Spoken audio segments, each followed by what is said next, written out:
오늘 우리에게 주시는 하나님의 말씀은 창세기 2장 4절 말씀입니다. 여러분의 성경으로 찾겠습니다. 창세기 2장 4절 말씀, 17절까지 저와 여러분 한 절씩 교독하여서 받들어 읽겠습니다. 이는 하나님의 말씀입니다. 하늘과 땅이 창조되었을 때 여호와 하나님께서 땅과 하늘을 만드시던 날의 기록이 이렇습니다.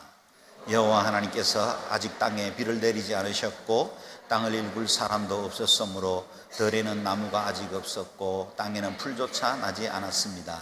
대신 안개가 땅에서 솟아나와 온 땅을 적셨습니다. 여호와 하나님께서 땅에서 취하신 흙으로 사람을 빚으시고 그 코에 생기를 불어넣으시자 사람이 생명체가 됐습니다. 여호와 하나님께서 동쪽의 에덴에 동산을 만드시고 손수 빚으신 그 사람을 거기에 두셨습니다. 그리고 여호와 하나님께서는 보기에도 아름답고 먹기에도 좋은 온갖 나무가 땅에서 자라나게 하셨습니다. 동산 한가운데에는 생명나무가 있었고 선악을 알게 하는 나무도 있었습니다. 강 하나가 에덴에서부터 나와서 동산을 적시고 거기로부터 갈라져 네 줄기 강의 원류가 되었습니다. 첫째 강의 이름은 비손인데 이 강은 금이 있는 하윌라 온 땅을 굽이쳐 흘렀습니다. 이 땅은 금은 질이 좋고 베들리엄과 호마노도 거기 있었습니다. 둘째 강의 이름은 기혼인데 에티오피아 온 땅을 굽이쳐 흘렀습니다. 셋째 강의 이름은 티그리스인데 아시리아 동쪽을 끼고 흐르고 넷째 강은 유프라테스입니다. 여호와 하나님께서 그 사람을 데려다가 에덴 동산에 두셔서 동산을 일구고 지키게 하셨습니다. 여호와 하나님께서 아담에게 명령해 말씀하셨습니다. 너는 이 동산에 있는 각종 나무의 열매를 마음대로 먹을 수 있다. 그러나 선과 악을 알게 하는 나무의 열매는 먹지 마라. 그것을 먹는 날에는 내가 반드시 죽을 것이다. 아멘. 여러분에게 한 여성을 소개합니다. 이분이 누구인지 아십니까? 커리어우먼이긴 하지만 백악관의 새 대변인이거나 특별한 법안을 발표하는 하원 의원은 아닙니다. 불과 며칠 전까지만 해도 두 자녀를 두고 32년째 병원에서 간호사 일을 하는 무명의 여인이었습니다. 그러다가 지난 24일 미국 복권 역사상 개인으로는 최고 금액에 해당되는 그에게 복권에 당첨되면서 세인의 부러움을 한 몸에 사게 된 53세의 웨인 치크라는 여인입니다. 당첨금이 7억 5,870만 달러, 우리 돈으로는 8,500억 원의 행운을 거머쥐었습니다. 세금을 제하고도 하루아침에 5,400억 원을 가진 거부가 되었습니다. 누구나 한 번씩 꿔보고 싶은 꿈이기 현실로 된 거죠. 정말 부럽지 않습니까? 저는 부럽습니다. 여러분도 한번 도전해 보라고 권하는 것이 아님을 잘 알 것입니다. 이번 복권의 당첨 확률이 거의 3억 분의 1이다 그랬습니다. 가능성 제로에 가깝습니다.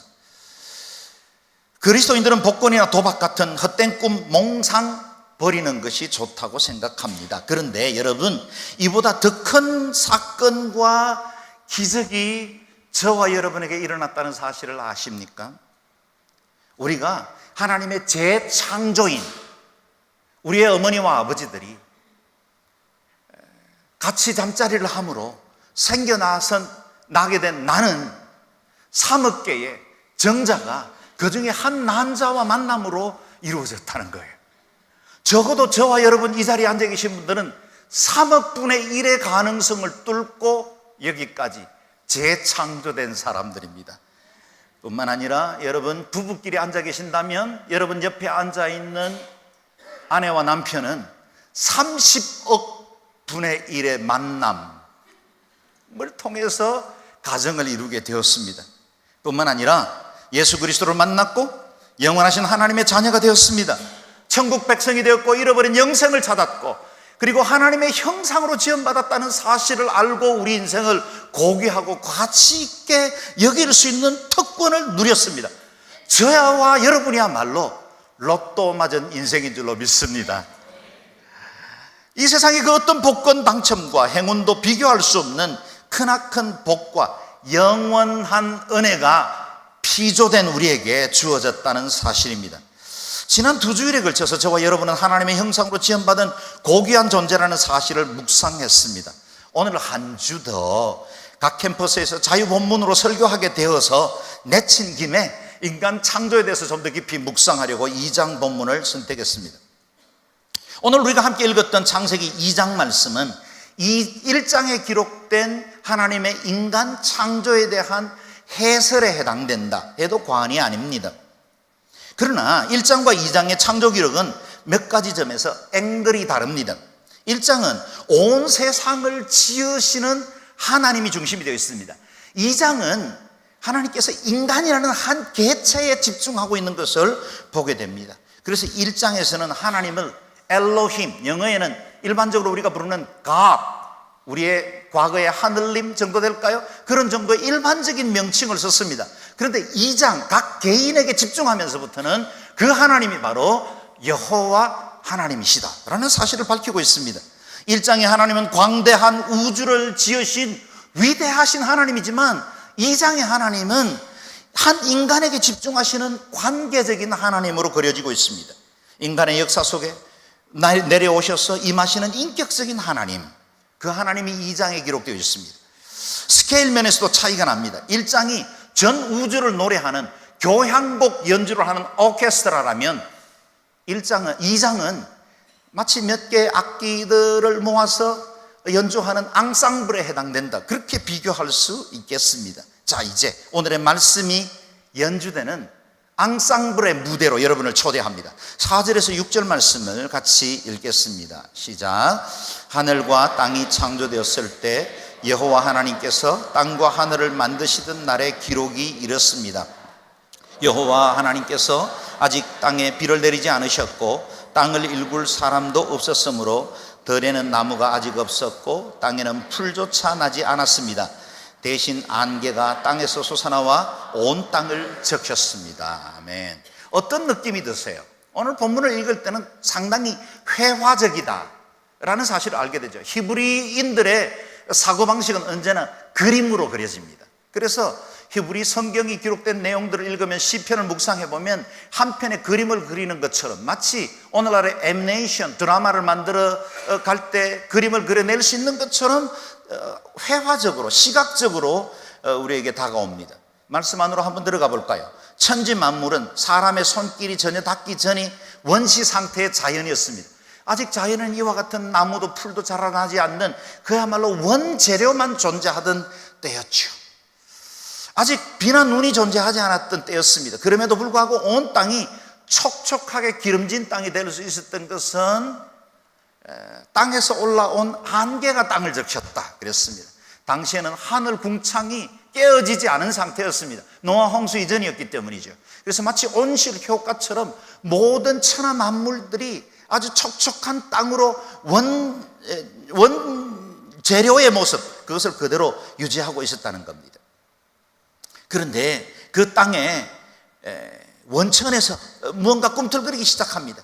온 세상을 관리할 인간의 창조가 진행되고 있었던 겁니다. 우리가 지난번 묵상한 창세기 1장 27절에는 인간 창조에 대해서 아주 짧고 간단하고 포괄적으로 기록하고 있습니다. 하나님이 자기 형상, 곧 하나님의 형상대로 사람을 창조하셨다고 기록합니다. 그러나 오늘 본문은 그 인간 창조가 어떤 과정을 통해서 이루어졌는지 자세하게 기록하고 있습니다. 7절 말씀 같이 읽어볼까요? 시작.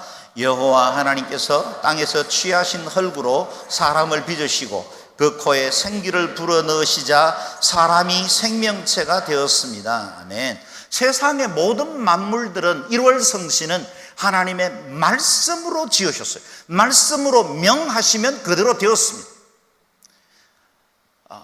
He said it was so. 그냥 말씀하시면 그대로 이루어졌어요. 그런데 유독 인간을 창조하실 때는 하나님은 특별한 재료를 사용하십니다. 흙입니다. 여러분 궁금하지 않습니까? 하나님께서 하나님의 형상, 그 보배롭고 영광스러운 형상을 만들 때 왜 좀 더 좋은 재료를 사용하지 않으셨을까요? 이집트의 왕들이 사용했던 황금도 아니었습니다. 이 땅을 살아간 수많은 위인들이 자신의 업적과 형상을 남기기 위해서 만들었던 청동도 아니었습니다. 그 흔한 대리석으로 만든 것도 아니었습니다. 알고 있는 대로 흙입니다.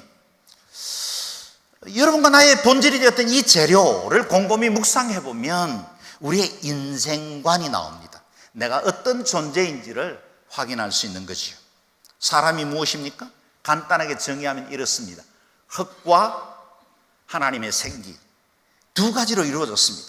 재료는 별 가치가 없는 흙이었습니다. 그러나 하나님이 그 코에 불어넣으시는 생기는 영원하신 하나님의 그 형상이 우리에게 임한 겁니다. 이 세상 그 무엇으로도 비교할 수 없는 고귀한 하나님의 영이 우리에게 임했습니다. 이것이 사람입니다. 저와 여러분은 이 두 재료를 한 몸에 가지고 있습니다. 따라서 인간은 미미한 존재, 흙으로 살 수도 있고 영광스럽고 가치 있는 위대한 존재, 영의 존재로 살 수도 있습니다. 육체를 따라 살면 흙에서 벗어나지 못합니다. 그러나 영을 따라 살면 하나님의 형상을 소유한 가장 존귀한 존재가 됩니다. 하나님 없는 인생이 왜 비참합니까? 사람이 자신을 흙으로만 이해하기 때문입니다. 진화론의 폐해는 무엇입니까? 인간의 근본이 흙으로만 이루어졌다고 믿게 만들기 때문이죠. 인간이 흙인 동안에는 정말 가치 없습니다. 육체의 욕망을 따라 짐승만도 못한 삶을 살아가는 사람들도 있죠. 정욕의 노예가 되기도 합니다. 이 땅에 잠시 있다가 사라지는 그 쾌락을 위해서 자기의 인생과 운명을 거는 사람도 있습니다. 때로는 양심도 저버립니다. 이기적이고 교만한 인생이 됩니다. 금수와 버러지 같은 그런 형상을 만들어 놓고 그 앞에 절하는 어리석음을 범하기도 합니다. 허무한 인생입니다. 분토같이 사라지는 흙일 뿐입니다. 자신의 현실적 이익만 위해서 살아가는 저급한 인생이 됩니다. 그러나 하나님의 생기, 루아허, 생명의 영을 따라서 사는 사람들의 가치는 전혀 달라집니다. 육체를 소유하고 있지만 그 안에 있는 영의 존재가 그의 인생을 이끌기 시작하고 하나님의 형상을 소유하고 있기 때문에 저와 여러분이 지금 하고 있는 것처럼 예배할 수 있는 유일한 존재, 가치 있는 존재가 됩니다. 똑같은 환경 안에 살아가지만 전혀 다른 인생이 흙이냐 영을 따라 사는가에 따라서 달라집니다. 낙담할 만한 상황 중에도 영의 사람들은 결코 좌절하지 않습니다. 생명의 기운이 우리 가운데 있기 때문이죠. 영원한 소망과 진리신 그 하나님이 우리의 인생을 지배하기 때문에 다른 가치의 삶을 살아갈 수 있습니다. 이 땅에 살지만 하늘에 속한 자로 살게 됩니다. 인류의 비극은 무엇입니까? 인간이 두 가지 재료로 이루어져 있는데 한 가지 재료, 흙밖에 보지 못하는 데 있습니다. 인류는 수많은 혈통과 종족 배경이 있지만 성경적으로 보면 두 종류의 사람들밖에 없습니다. 흙에 속한 사람과 영에 속한 사람입니다.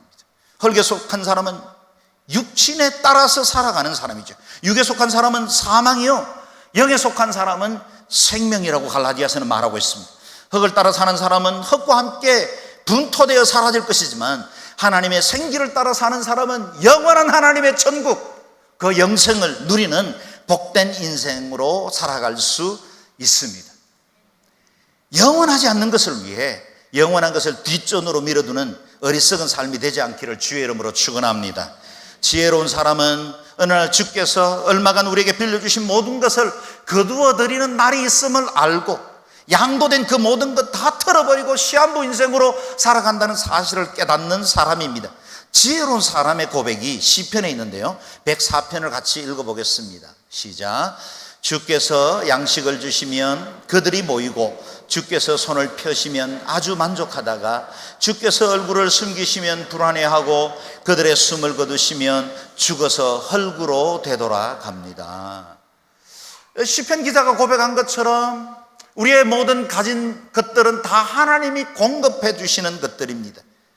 이 땅에서 만족하며 누리는 모든 것이 주께서 베푸신 은혜의 산물이라는 것을 깨닫고 사는 거죠. 그 주님이 얼굴을 숨기시면 소망 없습니다. 무가치합니다. 미래가 없습니다. 그래서 이 고백이 분명한 사람들은 이 땅에서 우리는 관리자로 살아갈 수밖에 없다는 사실을 깨닫게 되죠. 내가 가진 지식도 관리하다가 흙으로 보낼 겁니다. 수많은 경험과 사람들이 존경하는 여러 배경도 외모도 다 흙으로 돌아가는 것일 뿐입니다. 여러분에게 묻겠습니다. 흙을 따라 살겠습니까? 하나님의 생기를 따라 살겠습니까? 하늘에 속한 사람들답게 영의 사람으로 살기를 주의 이름으로 축원합니다. 흙으로 지어진 저와 여러분의 몸에 다시 하나님의 생기가 임하고 생명이 되고 하나님의 군대가 되어서 주와 복음을 위해서 가치 있고 복된 인생으로 살아가는 저와 여러분 되시기를 바랍니다. 이제 8절을 묵상해 보겠습니다. 읽겠습니다. 여호와 하나님께서 동쪽에 에덴의 동산을 만드시고 손수 빚으신 그 사람을 거기에 두셨습니다. 아멘. 하나님은 인간을 지으신 다음 최상의 조건이라고 말하는 에덴에다가 두셨습니다. 에덴 동산은 모든 것이 갖추어진 최상의 환경이었죠. 여러분과 나를 향하신 하나님의 계획도 언제나 최상의 것, 가장 좋은 것으로 채워주시기를 원한다는 사실을 믿으시기 바랍니다. 에덴이라는 말은 기쁨이란 뜻을 가지고 있습니다. 헬라어 성경에는 에덴을 파라데이소스, 그래서 그 말에서 파라다이스라는 말이 나왔죠. 여러분은 이 지상에 파라다이스가 존재한다고 생각하십니까? 아무런 염려도 두려움도 고통도 없는 땅, 최상의 행복, 질병도 두려움이나 염려가 없는 그런 땅이 존재한다고 생각하십니까? 존재하지 않죠. 그래서 파라다이스라는 말은 존재하지 않는 땅이란 뜻도 있습니다. 그렇다면 이 헬조선이라고 젊은이들이 부르는 이 땅을 떠나 미국이나 뉴질랜드 같은 곳에 가서 살면 우리의 모든 문제들이 해결되는 파라다이스가 될까요? 죄송하지만 그렇지 않다는 걸 제가 증인입니다. 6년간 살아봤지만 그곳은 결코 파라다이스가 아닙니다. 뉴질랜드 온누리교회에서 목회하던 목사님들의 이야기를 들어보면 분명 뉴질랜드는 파라다이스지만 그것은 양들을 위한 파라다이스, 이민자를 위한 건 아니라고 합니다. 그렇다면 이제 우리는 에덴을 꿈꿀 수 없는 상태가 되었습니까? 그렇지 않습니다. 생각해 보십시오. 에덴이 기쁨의 동산이 된 이유가 무엇입니까? 그것은 그 동산이 부족한 것이 없는 모든 것들이 갖추어진 완벽한 땅이 때문입니까? 아닙니다. 그곳에 에덴에는 하나님이 계셨습니다. 하나님이 주인으로 계신 곳이 에덴입니다. 아무리 환경이 좋고 완벽한 조건을 갖추고 있더라도 하나님이 계시지 않으면 그곳은 지옥입니다. 오늘 우리의 삶이 힘겹고 어려운 환경을 직면하더라도 우리의 삶에 하나님께서 동행하시고 계신다면 우리의 인생이 에덴인 줄로 믿으시기를 바랍니다. 높은 산이 거친 들이 초막이나 궁궐이나 내 주 예수 모신 곳이 그 어디나 하늘나라. 우리 하목사님의 애창곡이기도 한데요. 같이 한번 고백해 볼까요? 높은 산이 거친 들이 초막이나 궁궐이나 내 주 예수 모신 곳이 그 어디나 하늘나라. 할렐루야 할렐루야 찬양하세. 내 모든 죄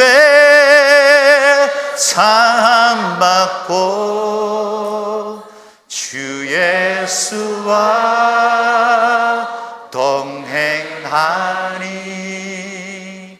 그 어디나 하늘나라. 아멘. 여러분이 거하는 곳이 하늘나라가 되고 에덴이 될 수 있기를 바랍니다. 예수 그리스도를 모신 마음이 하늘나라이고 예수 그리스도를 주인으로 모신 가정이 에덴 동산입니다. 저는 또한 우리가 예배하는 이 양지온 누리교회가 에덴이라고 믿습니다. 주변 환경이 너무 좋고 아름답기 때문에 에덴이 된 것이 아니라 하나님을 사랑하고 진심으로 주 앞에 조아려 예배하기를 원하는 사람들이 모인 공간, 그곳이 에덴이 되는 줄로 믿습니다. 예배로 모일 때마다 주의 임재가 충만하고 얼마 전 우리가 묵상했던 큐티 말씀에 마치 이사야가 보았던 그 성전의 영광, 그 옷자락이 드리워진 그런 예배 말이죠. 하나님 앞에 내 심령과 연약함이 다 드러나고 주님의 은혜로 다시 덮임을 받고 치유받고 새로워지는 예배, 그것이 바로 에덴이 되는 줄로 믿습니다. 오늘 우리가 묵상하면서 한 가지 주목해야 할 것 중에 하나는 에덴이 그리 크지 않았을 것이라는 사실입니다. 에덴을 동산, 가든이라고 불렀습니다. 이 사이즈가 얼마나 됐을까요? 정확하게 알지 못합니다. 그러나 그것이 어마어마하게 컸다면 아마 가든이라고 부르지 않았겠지요. 마운틴이라고 불렀겠지요. 에덴은 거대한 제국이 아닙니다. 그 사이즈가 커서 에덴이 된 것이 아니라 그 안에 있는 예수 그리스도 그리고 주인 되신 하나님의 임재로 인하여 에덴이 된 것입니다. 무엇을 가르칩니까? 인간이 행복을 누릴 수 있는 사이즈는 동산 수준입니다. 그저 사랑하는 사람들과 긴장을 풀고 쉴 수 있고 즐거움을 누릴 수 있으면 우리의 에덴은 충분하지 않습니까? 제가 LA에서 목회할 때 저희 교회 출석하던 한 형제의 초대를 받고 산타모니카 비치 뒤편에 있는 그 높은 언덕에 별장에 간 적이 있습니다. 그 집 풀장에서 내려다보는 말리부 해변의 일몰은 지금도 잊을 수 없을 만큼 아름답고 찬란했습니다.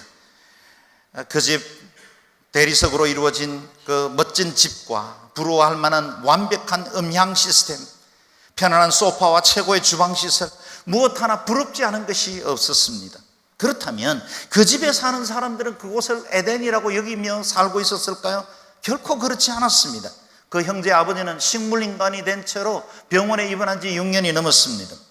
그리고 그 사이 배다른 형제로 난 형제들끼리 재산 차지하려고 악의 다툼을 하는 생지옥이 그 집에서는 매일 벌어지고 있었던 거예요. 에덴은 환경이 아닙니다. 우리가 가진 그 무엇 사이즈가 에덴을 만드는 것도 아닙니다. 사람들은 에덴이 동산의 수준이기를 원치 않는 것 같습니다. 소유한 것, 가진 것 더 커야 되고 내가 더 큰 존재가 되어야 에덴을 누릴 수 있을 것이라고 착각하며 삽니다. 인간의 역사를 보면 패권을 잡은 군주는 끊임없이 제국을 만들고 싶어 야망을 불태웠습니다. 고대 바빌론이 그랬고 페르시아나 헬라나 로마가 그랬습니다. 아시아에도 몽골 제국이나 중국 그리고 일본 제국주의가 더 큰 나라, 더 큰 영토를 얻으려고 수많은 전쟁을 치르고 있었습니다. 그러나 여러분, 시저나 알렉산더, 징기스칸 같은 대제국을 이루었던 사람들이 영토의 확장 때문에 행복했다고 기록을 남긴 것을 읽어본 적이 있습니까? 만약 그들 중에 어느 누군가가 나의 인생의 행복을 누렸다라고 생각한다면 그건 제국 때문이 아니라 그들 가까이에 있는 가족들이나 또 친밀한 사람들 사이에서 누리는 안정감이었겠죠. 대제국을 소유했던 나폴레옹도 자기 인생에서 행복했던 날들은 단 14일밖에 되지 않는다는 고백을 하기도 했습니다. 우리는 마치 네잎클로버, 행운을 찾기 위해서 수많은 클로버, 행복들을 짓밟는 자와 같습니다. 세상의 부와 쾌락, 그 제국에는 에덴이 존재하지 않습니다. 성공과 부, 명예를 얻기 위해서 행복의 동산을 지켜야 하는 그 울타리를 짓밟고 나가는 순간 오히려 우리에게 다가온 그 행복이 떠나는 것을 보게 됩니다. 정작 행복은 내 가정이라는 작은 동산에 있는데 내 삶에 만족하지 못하고 뻗어나가려 하고 차지하려 하고 지배하려고 하는 어리석음에 범할 때가 많습니다.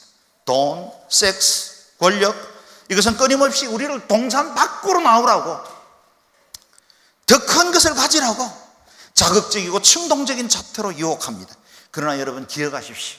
하나님의 나라, 킹덤 오브 갓, 그것은 작은 동산에서 이루어집니다. 오늘 내 삶의 에덴, 그 작은 동산으로 돌아가 내 마음에 예수 그리스도가 온전한 주인으로 있는지를 점검해 보실 수 있기를 바랍니다. 내 삶의 동산, 우리의 가정에 참된 에덴이 형성되고 있는지 그걸 체크할 수 있기를 바랍니다. 에덴이 되면 거기서부터 기쁨의 강이 흘러나온다 그랬어요. 오늘 본문에 보면 4개의 강이 모두 에덴에서 발원되어 나갔음을 말하고 있습니다. 10절에서 14절 말씀 함께 읽겠습니다. 시작. 강 하나가 에덴에서부터 나와서 동산을 적시고 거기로부터 갈라져 4줄기 강의 원류가 되었습니다. 첫째 강의 이름은 비손인데 이 강은 금이 있는 하윌라 온 땅을 굽이쳐 흘렀습니다. 이 땅의 금은 질이 좋고 베델리엄과 호마노도 거기 있었습니다. 둘째 강의 이름은 기혼인데 에티오피아 온 땅을 굽이쳐 흘렀습니다. 셋째 강의 이름은 티그리스인데 아시리아 동쪽을 끼고 흐르고 넷째 강은 유프라테스입니다. 네. 에덴이 과거에 어디에 위치했을까 어느 정도 짐작해 볼 만한 지리적인 설명을 해주고 있습니다. 그런데 이 에덴 온 땅을 적시는 강 한 줄기가 흐르더니 그 강이 4개의 강으로 근원이 되어서 흩어져 흐르기 시작했다는 겁니다. 그래서 여기 등장하는 비손, 기혼, 히데겔, 유프라테스, 티그리스 이런 강들을 형성하기 시작했다는 거예요. 여러분, 에덴이라는 우리의 가정, 우리의 삶에, 내 심령 안에 있는 이 에덴은 은혜의 강수 예수 그리스도로 말미암아 우리의 심령을 촉촉히 적십니다. 그러고 난 다음에 그 강은 4개의 강으로 흘러서 사방으로 번져나가는 거죠. 예수 그리스도 안에서 거듭난 에덴된 삶의 축복은 뭡니까? 우리가 누리는 이 은혜뿐만 아니라 우리로 이 강물이 흘러가게 하는 거예요. 여러분, 이 4개의 강은 지금 봐도 어마어마한 강줄기를 형성하고 있습니다. 에덴 동산이 얼마나 컸길래 그 수많은 강들을 채우는 물이 흘러갈 수 있겠습니까? 여러분, 우리 자신을 보면 연약합니다. 부족합니다. 허물도 많습니다. 내 양심도 스스로 만족 못할 때가 많습니다. 그러나 내 안에 에덴이 형성되면 그때부터 내 심령을 적시는 그 강줄기가 흘러나가기 시작하는 거예요. 그래서 우리의 인생을 통해서 많은 사람들을 배불리고 목마른 자들을 은혜의 생수로 새롭게 하고 치유하는 역사들이 드러나는 것입니다. 에덴이 어디입니까? 은혜를 흘려보내는 곳, 그곳이 에덴입니다. 여러분의 가정과 여러분의 심령과 삶이 에덴이 되시기를 주의 이름으로 축원합니다. 에덴으로부터 생명의 물이 흘러나오기 때문에 하나님은 사람을 지으시고 그 에덴을 잘 관리하라고 사명을 주셨습니다. 15절 말씀을 같이 읽겠습니다. 시작. 여호와 하나님께서 그 사람을 데려다가 에덴 동산에 두셔서 동산을 일구고 지키게 하셨습니다. 아멘. 사람을 거기 두셨습니다. 그리고 2가지의 명령 기억해야죠. 일구고 지키라. 일구고 지키라. 인간이 행복하지 못하는 건 주신 행복이 없어서가 아니라 주신 행복의 요소들을 일구고 지키지 못하기 때문은 아닌가 생각됩니다. 여러분의 에덴은 무엇입니까? 우리는 많은 은혜와 사랑을 누렸죠. 예수 그리스도를 만나 거듭나 하나님의 백성 되었고 이와 같이 예배할 수 있는 특권이 되었고 무한한 하나님의 사랑과 은총 가운데 영생을 누리며 살 수 있게 되었습니다. 이것이 우리에게 주어진 에덴입니다. 일구고 가꾸어야 합니다. 영성은 개발되어야 하고 더욱더 하나님 사랑하고 믿음으로 성장해야 합니다. 신앙 팔아잡수시면 안 됩니다. 그리스도를 더 사랑해야 합니다. 세월 지나갈수록 더욱더 주님 앞에 온전한 자로 변화되기로 결단하셔야 합니다. 그래서 우리 안에 있는 이 선물 에덴을 제대로 관리할 수 있기를 바랍니다. 에덴을 잘 다스리고 지키는 사람은 행복을 선물로 받는다 그랬습니다. 그리고 그 에덴의 행복을 얻기 위해서 3종류의 나무를 기억해야 합니다. 9절과 16절 17절 말씀인데요, 먼저 9절 말씀을 읽어보겠습니다. 시작. 그리고 여호와 하나님께서는 보기에도 아름답고 먹기에도 좋은 온갖 나무가 땅에서 자라나게 하셨습니다. 동산 한가운데는 생명나무가 있었고 선악을 알게 하는 나무도 있었습니다. 아멘. 에덴 중앙에 있는 2 나무를 소개하고 있습니다. 생명나무 열매와 그리고 선악을 알게 하는 나무의 열매 맺는 2 종류의 나무가 있습니다. 그러나 이 2 나무만 있었던 것은 아니죠. 또 다른 나무들도 있습니다. 16절 17절 읽어보겠습니다. 여호와 하나님께서 아담에게 명령해 말씀하셨습니다. 너는 이 동산에 있는 각종 나무의 열매를 마음대로 먹을 수 있다. 그러나 선과 악을 알게 하는 나무의 열매는 먹지 마라. 그것을 먹는 날에는 내가 반드시 죽을 것이다. 아멘. 에덴 동산에는 중앙에 2 나무, 생명의 나무와 그리고 선악을 알게 하는 나무가 있었습니다. 그 외에도 수많은 과일 나무들이 있었죠. 우리의 삶이란 에덴 동산에도 이 3 종류의 나무가 늘 자라고 있습니다. 가장 많은 나무는 인간의 마음대로 먹고 즐길 수 있는 보편적 과일 나무입니다. 어떤 사람들은 하나님께서 왜 에덴에 선악을 알게 하는 나무를 두어서 인간이 원죄에 빠지게 했느냐고 불평하는 분들도 있습니다. 그러나 여러분 기억하십시오. 에덴에는 인간에게 필요한 충분히 먹고도 남음이 있는 충분한 음식이 그곳에 있었습니다. 선악을 알게 하는 나무의 열매를 범한 것은 배가 고파서 한 것이 아닙니다. 인간의 교만입니다. 욕심입니다. 하나님의 그 신권에 대한 도전 때문에 생긴 죄악이지요. 우리 앞에는 임의로 먹을 수 있는 수많은 나무의 열매들이 있습니다. 임의로 먹을 수 있는 나무는 보편 은총으로 주어진 이 세상의 기회들이다, 그렇게 표현할 수 있겠습니다. 그리스도인들은 이 세상의 여러 기회에 대해서 적극적인 자세로 임해야 합니다. 간혹씩 제게 상담을 하는 우리 성도들은 이렇게 묻습니다. 목사님, 제가 이 사업을 해도 될까요? 그런데 죄송하지만 제가 점쟁이가 아닌지라 여러분에게 답을 못 드릴 때가 많습니다. 좌하면 동방에서 귀인을 만날 것이고 이런 말을 못 합니다. 저는 그분들에게 오히려 이렇게 권면합니다. 만약 그것이 하나님 앞에 범죄하는 것이 아니고 당신이 가지고 있는 은사와 기회들을 최대화시킬 수 있다면 무엇이든 해보십시오. 여러분, 우리가 너무 주저하고 하나님의 뜻인가 아닌가를 골몰하다가 하나님이 우리에게 베풀어 주신 수많은 은혜의 자원들을 놓치기도 합니다. 여러분, 에덴 동산에는 선악을 알게 하는 나무, 생명나무만 있는 게 아니었어요. 수많은 나무들이 있었어요. 여러분, 우리가 일평생 살아가는 동안 만나는 모든 기회들은 임의로 먹을 수 있는 나무의 열매들입니다. 그래서 참 인생의 가치를 알게 된 그리스도인들은 다른 사람들보다 더 부지런하게 살아야 됩니다. 더 열심히 공부해야 합니다. 우리에게 주어진 그 기회를 최대화시켜서 이 세상을 변화시키고 관리하고 지키고 하나님의 복을 흘러보낼 수 있는 자리까지 서야 합니다. 그리스도인이 교회에서 봉사를 잘하고 인정받는 것으로 그쳐서는 안 됩니다. 임의로 먹어도 좋은 이 세상의 모든 기회들을 좋은 결과를 내는 자로 과감히 도전하고 콧불소처럼 다름질하는 믿음의 사람들이 되어야 합니다. 교회는 세상살이가 고달픈 나약한 사람들이 도망와서 은신처로 삼을 곳이 아닙니다. 교회는 안락의자를 제공하기보다는 발전소를 제공하는 곳입니다. 교회는 병원이라면 병사들을 다시 치유하고 전쟁터로 내보내는 곳입니다. 이곳이 우리 인생과 믿음의 종착지가 아닙니다. 이곳은 우리에게 주시는 그 하나님의 은혜 에덴을 누리고 세상 한가운데 네 개의 강으로 흩어져 은혜의 물을 흘려보내는 곳이 되어야 합니다. 그리고 우리는 적극적으로 세상을 향해 나아가야 합니다. 저는 우리 사랑하는 성도들이 임의로 먹으라고 허용된 것에 대해서 적극적으로 뛰어들어 각 분야에서 성공하는 삶을 사시기를 주의 이름으로 축원합니다. 동시에 에덴 중앙에 있는 두 나무를 기억해야 합니다. 에덴의 진정한 행복은 이 두 나무 때문에 가능해졌습니다.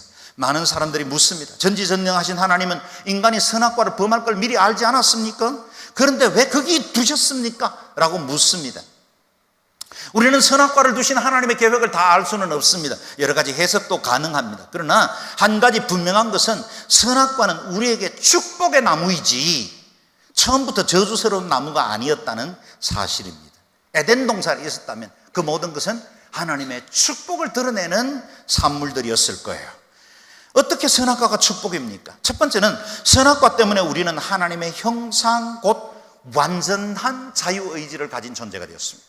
선악과가 없다면 우리에게 온전한 자유는 존재하지 않습니다. 하나님의 형상을 입은 자이기 때문에 하나님은 선악과를 두심으로 우리의 자유를 행사할 수 있게 하셨습니다. 또한 두 번째, 선악과가 거기 있기 때문에 우리가 그 동산의 주인이 아니라 관리자인 것을 깨닫게 된 것입니다. 선악과는 피조물과 창조주 사이를 구분짓는 가장 확실한 경계석입니다. 하나님의 완전한 형상으로 지음받아서 하나님보다 조금 못한 존재, a little lower than God, 그 정도의 가치 있는 존재로 지어졌지만 여러분, 우리는 피조물일 뿐입니다. 결코 피조물이 넘어서 안 되는 경계선, 그게 바로 선악과입니다. 오늘도 하나님은 우리의 삶에서 그리고 우리의 삶이 누리는 그 에덴에서 선악을 알게 하는 나무의 열매는 먹지 말라고 하십니다. 가정은 행복을 담을 수 있는 에덴, 작은 동산이죠. 이 동산에서 선악과를 나눠 먹는 부부가 의외로 많습니다. 남편과 아내, 누가 옳은지 누가 그런지를 판단하는 곳에는 결코 행복이 자라지 않습니다. 서로의 잘잘못을 따지는 곳에는 행복의 나무가 자라지 못합니다. 내가 저 사람 한번 고쳐버리라 그렇게 말하면 둘 다 죽습니다. 재판정에서 선악을 판단하고 교도에서의 처벌이 계속되지만 인류는 변화되지 않습니다. 사람을 변화시키는 것은 옳고 그름이 아니라 사랑이고 용서입니다. 내가 새 사람이 된 것은 과거의 율법 때문이 아니라 하나님의 은혜의 그 십자가 앞에 나아가 전적으로 용서하시고 사랑하시고 과거를 묻지 않으시는 예수 그리스도의 그 은혜 때문에 우리는 변화받고 새 피조물이 될 수 있었습니다. 그리스도께서 바로 그 나무, the tree, 생명나무가 되셨습니다. 십자가에서 보여주신 그 생명나무 열매, 그것을 먹는 자마다 살 거예요. 그 열매를 나눠 먹는 부부가 행복할 겁니다. 그 나무의 열매가 아름답게 자라나는 그런 가정 공동체가 에덴이 될 수 있습니다. 예수 그리스도, 그분이 우리를 위한 생명나무가 되어 주셨습니다. 우리는 은혜의 열매를 먹고 살도록 초대되었습니다. 여러분의 가정도 개인도 생명나무 열매를 먹어야 살 수 있습니다. 생명나무의 열매는 사랑이고 희생입니다. 배려입니다. 존중입니다. 기꺼이 배우자를 위해서, 다른 사람을 위해서 희생하는, 예수 그리스도께서 자신을 내어주심 같이 우리 자신을 내어줄 때 생명나무의 열매가 전달될 수 있습니다. 혹 여러분, 우리 자녀들에게 공급하는 음식이 선악을 알게 하는 나무의 열매를 먹이고 있지는 않습니까? 세상의 가치와 성공의 기준으로 아이들에게 무언가를 요구하며 살고 있지는 않습니까? 우리 아이들은 하나님의 형상으로 지음받은 고귀한 사람들입니다. 생명나무 실과를 먹여야 합니다. 그래야 그들의 인생이 꽃피고 가치 있는 삶이 될 수 있습니다. 오늘 우리가 예배를 드리면서 우리의 인생에 주신 작은 동산, 우리의 에덴으로 돌아가십시다. 그리고 거기서 내 내면 속에 깊이 웅크리고 있는 속사람에게 생명나무의 열매를 먹일 수 있기를 바랍니다. 어린 시절 혹 권위자로 인해서 상처받고 내 영혼 안에 쓴뿌리로 인해서 자유하지 못한 사람이 있다면, 여러분 그 생명나무 실과를 먹게 함으로 내 어린 시절에 있었던 그 상처가 치유받게 되기를 바랍니다. 그래서 성인자로 고척되어서 영적 성장과 인격의 성장을 이루지 못한 채로 있는 내 자신을 먼저 생명나무 실과로 치유할 수 있기를 바랍니다. 그 십자가의 은혜로 내 영혼이 얼마나 가치 있고 보배로운 하나님의 형상으로 지음받았던 사실을 말해줄 수 있기를 바랍니다. 뿐만 아니라 가장 사랑해야 할 사람, 가장 많은 시간 함께하는 우리의 살가운 우리의 부부들, 그리고 우리 자녀들에게 생명나무 실과를 줄 수 있기를 바랍니다. 당신이 세상에서 가장 소중하다고 말하십시오. 당신이 내 인생의 로또라고 말하십시오. 아이들에게 엄마 아빠는 있는 모습 그대로 너희를 사랑한다고 말해 주십시오. 여러분의 가정이 생명나무 열매로 소성되고 에덴의 즐거움이 회복되는 은혜가 있기를 주의 이름으로 축원합니다. 아멘. 이 시간에 같이 기도할 때 하나님, 에덴의 삶이 회복되게 도와주십시오. 예수 그리스도가 주인이 되셔서 이제는 우리의 모든 상처나 쓴뿌리가 치유되고 회복되었사오니 내 인생과 삶을 향하신 하나님의 놀라운 계획 안에 다시 한번 영적으로 회복받고 그 은혜의 강수를 우리 이웃들과 열방에 나눠주는 자가 되게 하시고, 선악을 알게 하는 나무의 열매가 아니라 생명나무 열매로 서로 살리고 치유하고 회복하는 자들이 되게 하여 주옵소서. 통성으로 같이 기도하겠습니다.